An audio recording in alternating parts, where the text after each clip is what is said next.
Hello dear students, atoms and molecules का जो lecture first था उसमें हम लोगों ने लॉ ऑफ केमिकल कम्बिनेशंस पढ़ लिए थे और उसी के साथ साथ हम लोगों ने लॉ ऑफ केमिकल कम्बिनेशन में मास कंजर्वेशन और हम लोगों ने कांस्टेंट प्रोपोर्शन के बारे में डिस्कशन किया था और इसके साथ साथ हम लोगों ने डाल्टन एटॉमिक थ्योरी पर भी डिस्कशन कर लिया था।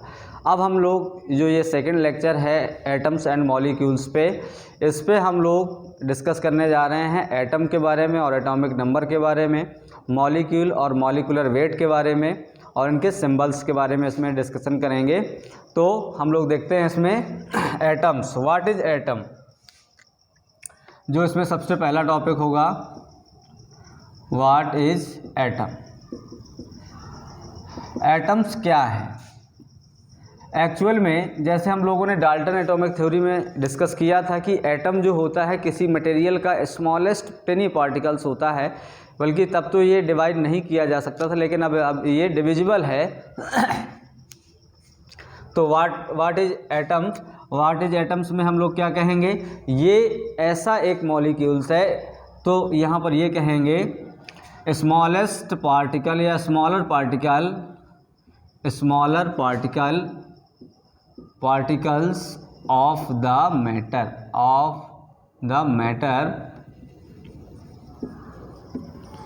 which can participate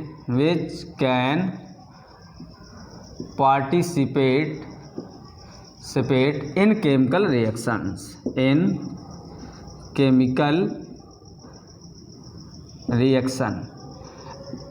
रिएक्शन मतलब किसी भी मटेरियल का वो टिनी पार्टिकल्स है जो किसी भी केमिकल रिएक्शंस में पार्टिसिपेट कर सकता है, तो इनको हम लोग एटम्स कहते हैं। अब बात कर लेते हैं कि एटम्स का साइज़ क्या होता है या इसका मेजरमेंट क्या होता है। तो हम लोगों को याद रखना है कि ये बहुत ही टिनी पार्टिकल्स होते हैं। अगर हम लोग इन पे देखेंगे कि इनका जो साइज़ है, तो इसमें हम देखेंगे साइज ऑफ द एटम, इसमें थोड़ा सा इंक फिल कर लेते हैं।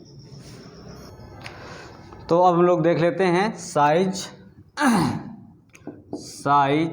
Of an atom.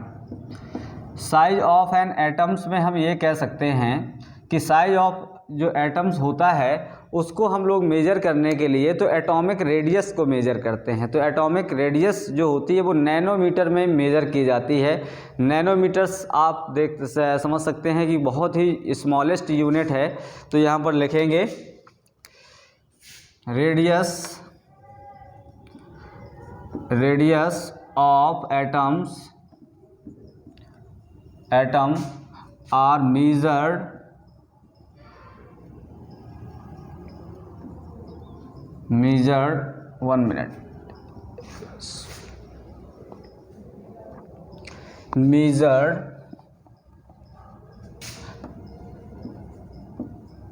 measured in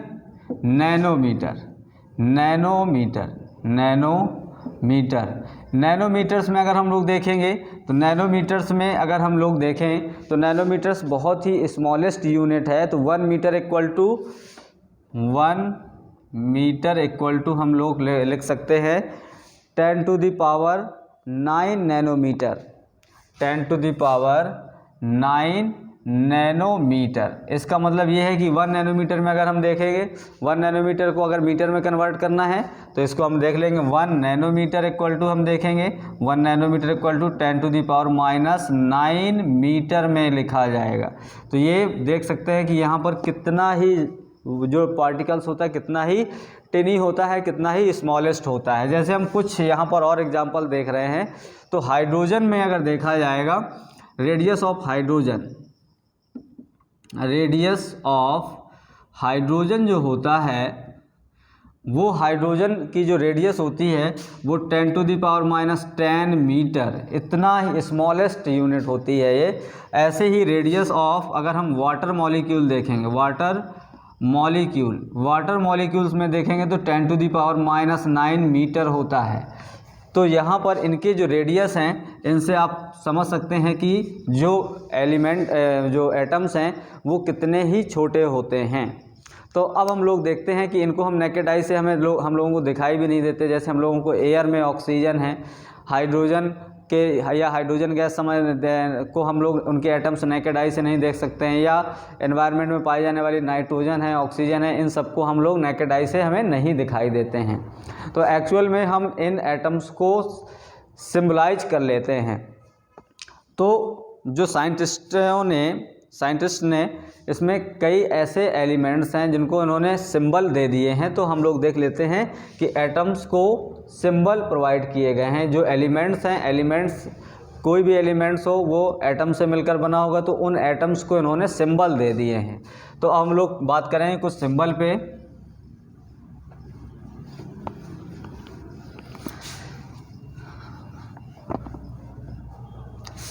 name of element, symbol और उनके एटॉमिक नंबर पर भी अभी डिस्कस कर ले रहे हैं हम लोग, एटॉमिक नंबर पर भी डिस्कस कर ले रहे हैं। तो सबसे पहले हम लोग देख लेते हैं name of element. Name of element, यहाँ पर हम लोग देख लेंगे इनके जो सिंबल होंगे,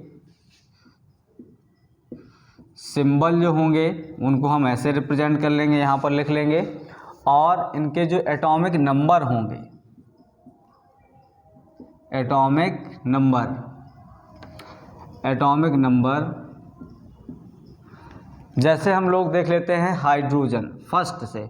जनरली जो पुराने सिंबल्स हैं उनका कोई यूज़ नहीं है, लेकिन हम लोगों को जो मॉडर्न पीरियोडिक टेबल्स में बताए जाते हैं या इनका हम लोग उपयोग केमिस्ट्री में करते हैं, तो उनके बारे में हम लोग देख लेते हैं। तो नेम ऑफ एलिमेंट्स में हम लोग पहले देखते हैं, जैसे हाइड्रोजन है, हाइड्रोजन इसको हमने H सिंबल दिया है, एटॉमिक नंबर 1 होता है। इनको हमने सीरियल से लिख दे रहे हैं ताकि आपको याद करने में भी आसानी हो जाएगी।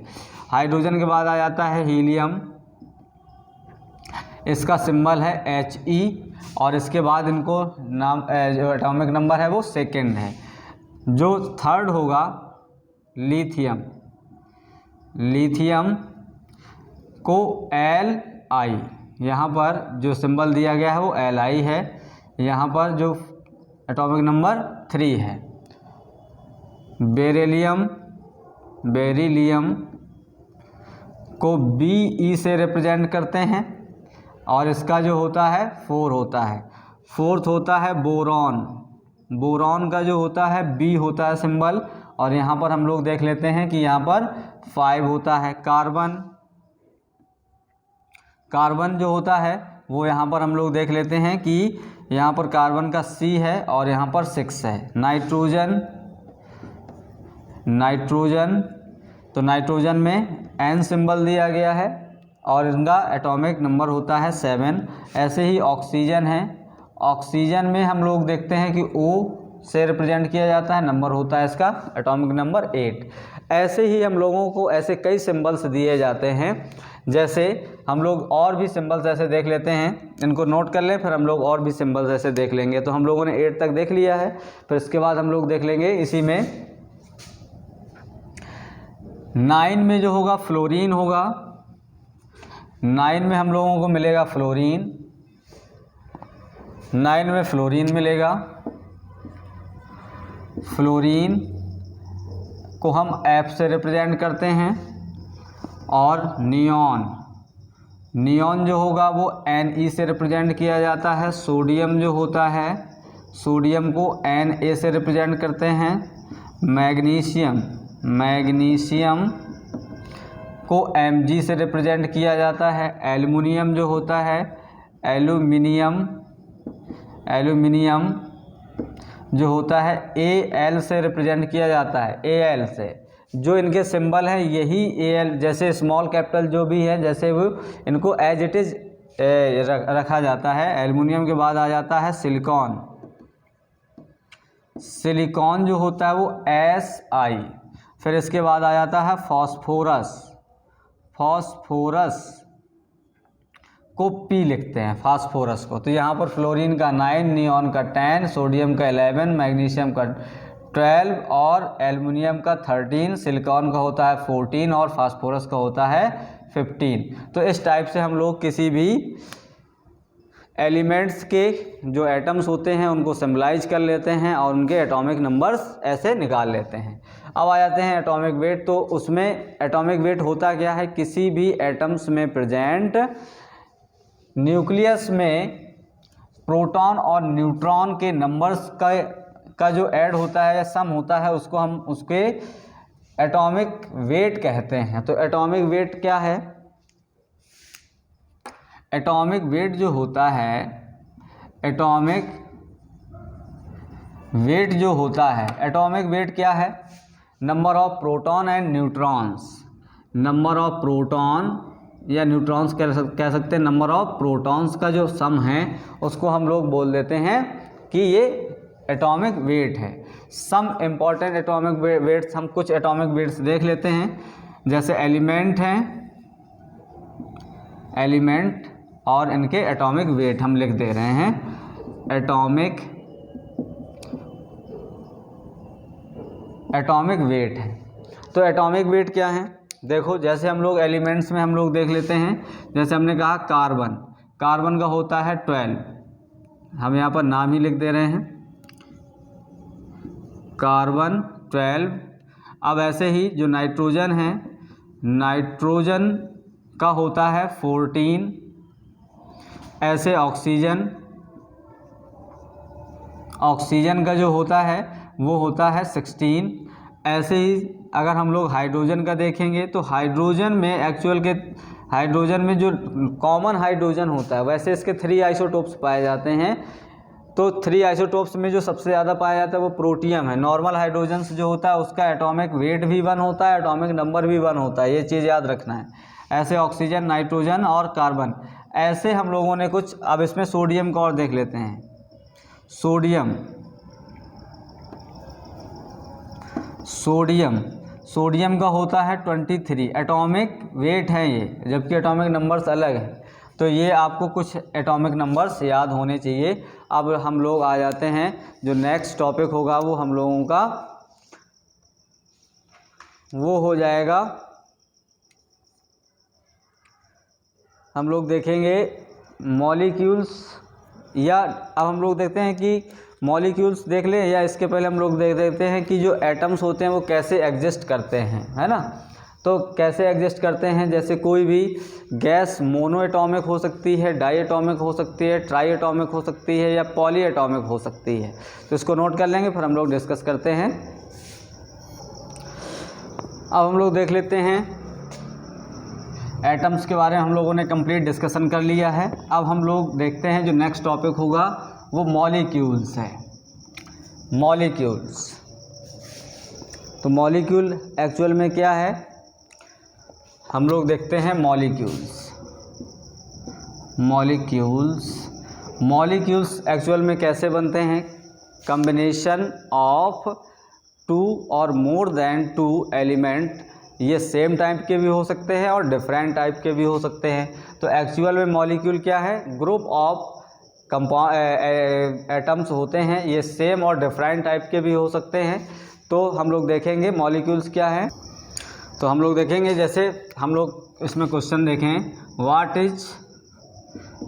Is molecule, molecules.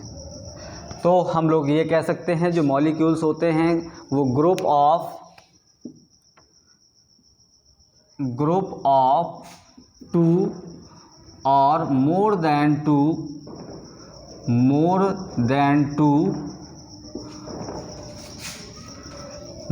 Two atoms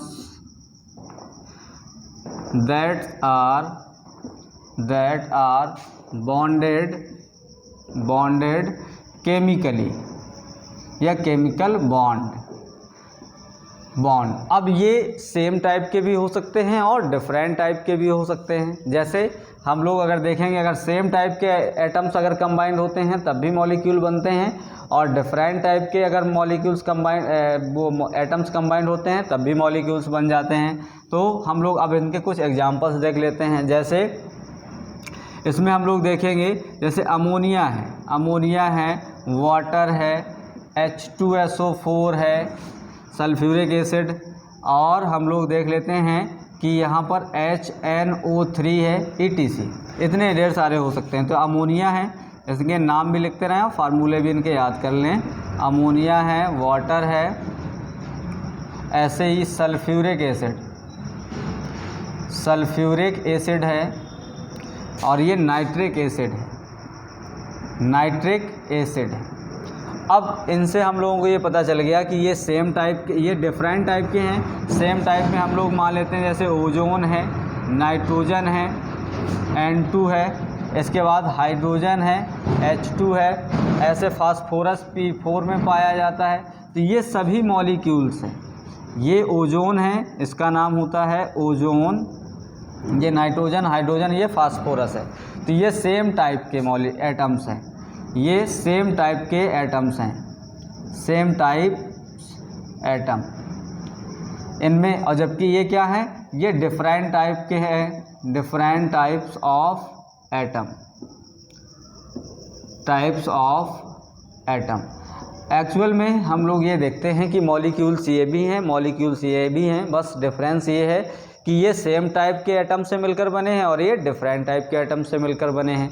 तो अब हम लोग number of atoms present in molecule के बेसिस पर हम लोग इनके नाम देख लेते हैं कि मोनोएटॉमिक, डाइएटॉमिक, ट्राइएटॉमिक या पॉलीएटॉमिक कौन कौन से हो सकते हैं। तो इसको नोट कर लेंगे, फिर हम लोग देखते हैं कुछ मॉलिक्यूल्स के बारे में।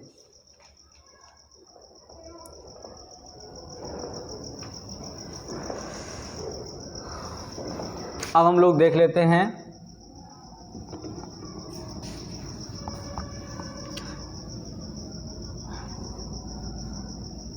Atomicity of the molecule. अब हम लोग जो नेक्स्ट देखने जा रहे हैं, एटॉमिसिटी ऑफ द मॉलिक्यूल्स। इसका मीन्स ये है कि एक मॉलिक्यूल्स में कितने एटम्स प्रेजेंट होंगे, उसको हम लोग कहते हैं एटॉमिसिटी। एटॉमिसिटी क्या है, एक मॉलिक्यूल्स में जितने एटम्स प्रेजेंट होंगे उनको हम उसकी एटॉमिसिटी कहते हैं। तो एग्जांपल्स में हम लोग देख लेते हैं, जैसे मोनोएटॉमिक है।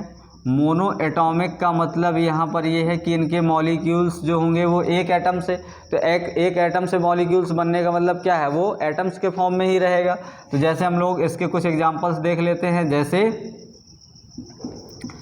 हीलियम है, यहाँ पर ये हीलियम है, हीलियम मोनोएटॉमिक गैस है, और जबकि आर्गन भी मोनोएटॉमिक गैस है। ऐसे ही हम लोग देख लेते हैं दूसरा diatomic gas, diatomic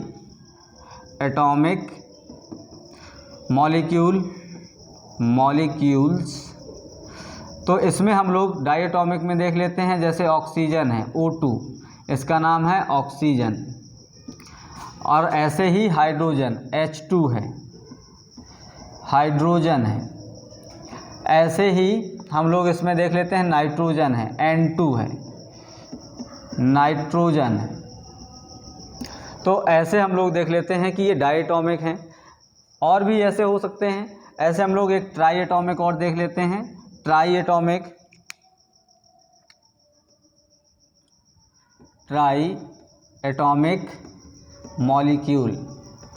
molecules.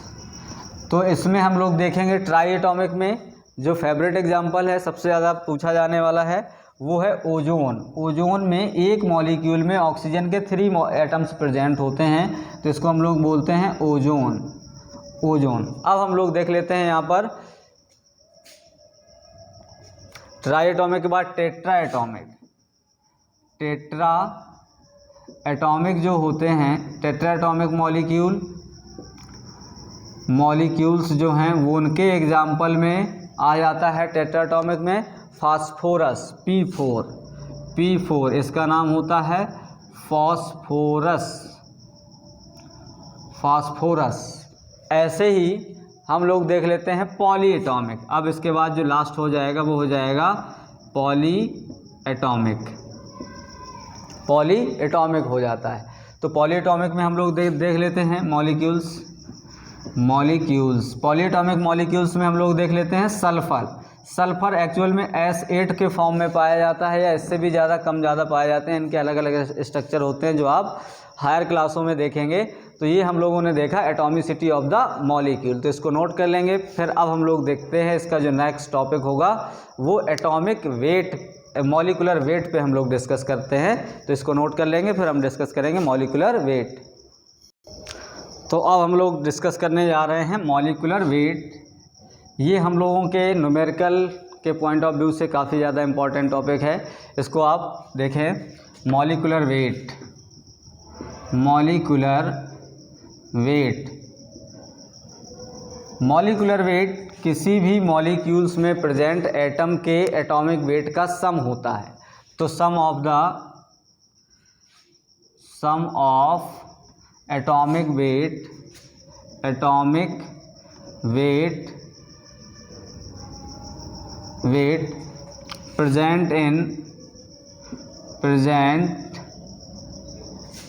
In molecule, present in molecule. तो हम लोग ये कह सकते हैं कि ये किसी भी एटॉमिक वेट का सम होता है जो मॉलिक्यूल्स में एटम प्रेजेंट होते हैं। एटम्स जो प्रेजेंट होते हैं उनका समेशन होता है। जैसे हम लोग एग्जांपल के लिए अमोनिया मान लें, वाटर मान लें, H2SO4 मान लेते हैं, तो इनके आप एटॉमिक वेट भी कैलकुलेट कर लेंगे और इनको कैलकुलेट करना भी सीख जाएंगे। तो जैसे एग्जांपल में हम दो लोग देख लेते हैं कि जैसे हमने कहा है अमोनिया है, तो अमोनिया का जो मॉलिकुलर वेट होगा वो नाइट्रोजन और हाइड्रोजन के एटॉमिक वेट का सम होगा। तो यहाँ पर हम लोग देखें कैलकुलेट करके कि अमोनिया में अगर हम देखेंगे तो नाइट्रोजन का, एक नाइट्रोजन का भी हम लोगों ने जस्ट पहले देखा है कि 14 होता है, प्लस एक हाइड्रोजन का 1 होता है, तो 3 हाइड्रोजन का 3 × 1 इक्वल टू कितना हो गया, 14 + 3 = 17 यूनिट आ गया। यूनिट कह लें या इसी में हम लोग अलग जब मोल कॉन्सेप्ट पढ़ेंगे तो वहाँ पर हम लोग और भी देख लेंगे। ऐसे हम लोग देख लेते हैं वाटर का, H2O का। तो हम लोग देखते हैं 1H का 1 होता है, तो यहाँ पर 2 × 1, 2 हाइड्रोजन × 1, प्लस ऑक्सीजन का होता है 16, तो यहाँ पर हम लोग देख लेते हैं 18। Second complete. अब हम लोग देख लेते हैं थर्ड में, अगर हम लोग देखेंगे अमोनिया का है, वाटर का है, ऐसे हम लोग देख लेते हैं NaOH में अभी हमने सोडियम का बताया था 23, प्लस ऑक्सीजन का 16, प्लस हाइड्रोजन का 1, तो 23 + 16 + 1 इक्वल टू आ जाता है 40। तो यहाँ पर NaOH का जो मॉलिकुलर वेट होगा वो कितना हो जाएगा, 40 हो जाएगा। ऐसे हम लोग फोर्थ में देख लेते हैं। जैसे हम लोग बात करते हैं H2SO4 की, H2SO4, तो यहाँ पर देखो, यहाँ पर 2 × 1 प्लस सल्फर का होता है 32, प्लस एक ऑक्सीजन का 16 होता है, तो 4 × 16 इक्वल टू यहाँ पर आ जाता है टोटल 98। ऐसे हम लोग इसमें देख लेते हैं कि किसी भी मॉलिक्यूल का मॉलिकुलर वेट हम लोग कैसे कैलकुलेट करते हैं। ऐसे हम किसी भी मॉलिक्यूल्स का मॉलिकुलर वेट कैलकुलेट कर सकते हैं। जैसे हम लोग HCl है, तो HCl में भी देख लेते हैं ज़रा। 5th नंबर में देख लेते हैं HCl है, तो H का 1 प्लस Cl का जो एटॉमिक नंबर होता है वो 17 होता है और एटॉमिक वेट जो होता है वो 35.5 होता है, इसलिए 1 + 35.5, तो इसको 36.5 लिख सकते हैं। क्लियर। ऐसे ही हम लोग नेक्स्ट एक और देख लेंगे, नाइट्रिक एसिड, यहीं पर देख लेते हैं। जो 6 वाला होगा वो HNO3, यहाँ पर मीन्स 1 + 14 प्लस यहाँ पर आ जाएगा 3 × 16, तो यहाँ पर देखो, यहाँ पर हो जाएगा 48, यहाँ पर देंगे 48 और ये 49 और 14, तो 49 और 14 जो होगा वो हो जाएगा यहाँ पर 49 और 10 हो जाएगा 59 और 63 आ जाएगा, यहाँ पर ये 63 आ जाएगा। ये बात आपको याद रखनी। तो ऐसे हम लोग किसी भी मॉलिक्यूल का मॉलिकुलर वेट कैलकुलेट कर लेते हैं। अब हम लोग आ जाते हैं इसमें, एक नेक्स्ट टॉपिक है आयंस। तो आयंस के बारे में डिस्कस कर लेंगे, फिर हम लोग फार्मूला राइटिंग देखेंगे।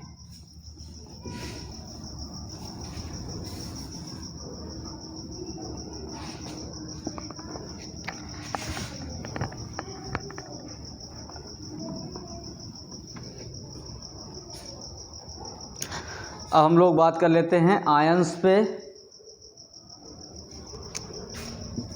What is ion? What is ion? अब आयंस क्या हैं?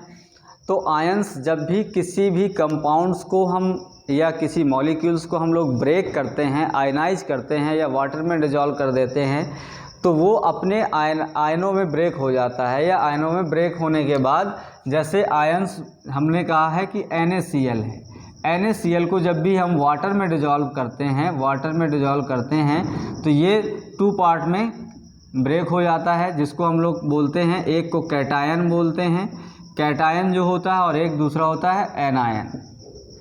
कैटायन और एनायन में कैटायन जो होता है वो पॉजिटिव चार्ज वाला होता है, एनायन जो होता है वो नेगेटिव चार्ज वाला होता है। तो अब यहाँ पर Na जो होगा Na+ में ब्रेक होगा और Cl- में ब्रेक होता है। तो ये क्या है? आयंस। जब भी हम किसी कंपाउंड को या तो हम उसको ब्रेक करते हैं या उसको वाटर में डिजॉल्व करते हैं या उसको आयनाइजेशन का जो प्रोसेस होता है, आयनाइज करते हैं, तो वाटर में होता है आयनाइजेशन करते हैं, तो ये अपने आयंस में ब्रेक हो जाते हैं, और इसी कैटायन या एनायंस को हम लोग आयंस कहते हैं, है ना। आयंस में कोई पॉजिटिव या नेगेटिव नहीं है, लेकिन कैटायन में पॉजिटिव चार्ज और एनायन में नेगेटिव चार्ज होता है। अब इनके लिए हम लोग ये चार्ज कैसे डेवलप होता है, तो उसके हम लोग हायर क्लासों में पढ़ेंगे कि इलेक्ट्रॉन डोनेशन से इलेक्ट्रॉन एक्सेप्ट करते हैं। तो यहाँ सोडियम इलेक्ट्रॉन डोनेट कर देता है और क्लोरीन एक्सेप्ट कर लेता है, तो यहाँ पर इलेक्ट्रॉन की डिफिशियंसी हो जाती है और यहाँ पर इलेक्ट्रॉन एक्सेस में पहुँच जाते हैं, जिसकी वजह से इनमें ये पॉजिटिव और नेगेटिव चार्ज डेवलप हो जाते हैं। ऐसे ही हम लोग कुछ और इसमें कंपाउंड्स देख लेते हैं, जिसमें कैटायन और एनायन के बारे में देख लेते हैं। जैसे हमने कहा है कि यहाँ पर हम लोग क्या करेंगे, वाटर को अगर हम लोग आयनाइज करें तो वाटर को आयनाइज करने पर ये H+ और OH- में ब्रेक हो जाएगा। अगर हम HNO3 को ब्रेक करेंगे तो यहाँ पर ये H+ और NO3- में डेवलप हो जाते हैं। अगर हम NaOH को करते हैं, NaOH को अगर हम लोग डेवलप करेंगे तो ये Na+ और OH- में। ऐसे H2SO4 को अगर हम लोग सल्फ्यूरिक एसिड को आयनाइज करते हैं तो ये भी H+ और SO4- में डेवलप हो जाता है, या ये इनके आयंस बन जाते हैं। तो ये हम लोगों ने डिस्कस कर लिया आयंस के बारे में।